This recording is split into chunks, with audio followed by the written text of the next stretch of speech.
വൈദ്യുതി പ്രതിസന്ധി ആ രീതിയിൽ രൂക്ഷമാകുന്നതിനിടെ പക്ഷേ ഇന്നലെ സംസ്ഥാനത്ത് മൊത്തം വൈദ്യുതി ഉപഭോഗത്തിൽ ചെറിയൊരു കുറവ് രേഖപ്പെടുത്തി.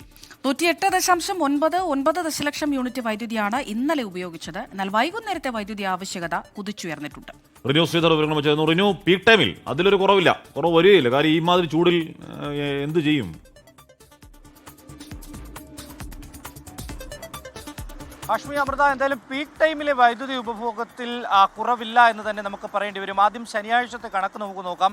ശനിയാഴ്ച മൊത്തം വൈദ്യുതി ഉപയോഗം 115.75 ദശലക്ഷം യൂണിറ്റാണ്. പീക്ക് സമയത്തെ ആവശ്യകത 5770 മെഗാവാട്ട്. തൊട്ട് പിറ്റേന്ന് ഇന്നലെ ഞായറാഴ്ചത്തെ കണക്ക് നോക്കുകയാണെങ്കിൽ ഈ പീക്ക് സമയം ഒഴിവാക്കിയാൽ മൊത്തം യൂണിറ്റിൽ വൈദ്യുതി ഉപയോഗത്തിൽ നേരിയ ഒരു കുറവാണ് രേഖപ്പെടുത്തിയിരിക്കുന്നത്. 115 ആയിരുന്ന സ്ഥലത്ത് 108 കുറഞ്ഞു എന്നുള്ളതാണ് ഏറ്റവും പ്രധാനപ്പെട്ട ഒരു കാര്യം. ഈ വൈകുന്നേരത്തെ, അതായത് ഈ പീക്ക് ടൈമിലെ വൈദ്യുതി ഉപയോഗം എന്നാൽ വർദ്ധിക്കുന്ന ഒരു സാഹചര്യമാണ് ഉണ്ടായത്. അതിൽ യാതൊരുവിധ മാറ്റവുമില്ല. 5770 മെഗാവാട്ടായിരുന്നത് 5908 മെഗാവാട്ടായി. എന്തായാലും ഈ പീക്ക് സമയം നമുക്ക് ഒരു പരിധി എന്ന് പറയുന്നത് 6300 മെഗാവാട്ടാണ്. അതിനപ്പുറത്തേക്ക് വന്നു കഴിഞ്ഞാൽ വലിയ രീതിയിലുള്ള ബുദ്ധിമുട്ടുണ്ടാകുമെന്നുള്ളതാണ് ഏറ്റവും പ്രധാനപ്പെട്ട ഒരു കാര്യം. എന്തായാലും ഈ 5-ാം തീയതി വരെ, മെയ് 5-ാം തീയതി വരെ റെഗുലേറ്ററി കമ്മീഷന്റെ അനുമതി നൽകിയിട്ടുണ്ട് യൂണിറ്റിന് 10 രൂപ നിരക്കിൽ വൈദ്യുതി വാങ്ങാൻ. പക്ഷേ അത് ചില ബുദ്ധിമുട്ടുകളൊക്കെ തന്നെ വൈദ്യുതി വകുപ്പ് അല്ലെങ്കിൽ KSEB പറയുന്നുണ്ട് എന്നുള്ളതാണ്.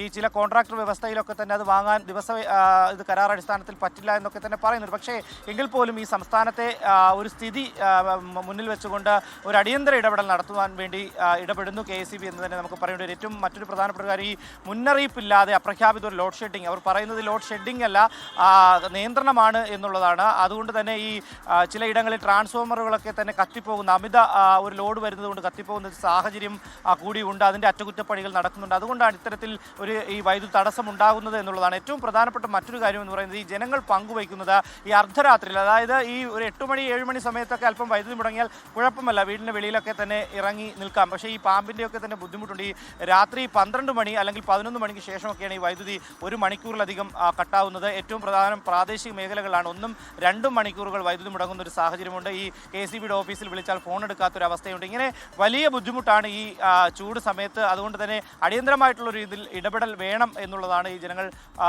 മാധ്യമങ്ങളോടും അതുപോലെ തന്നെ അല്ലാതെ വ്യക്തിപരമായൊക്കെ തന്നെ നമ്മളോട് പങ്കുവയ്ക്കുന്നത്. ഹാഷ്മി, അമൃത.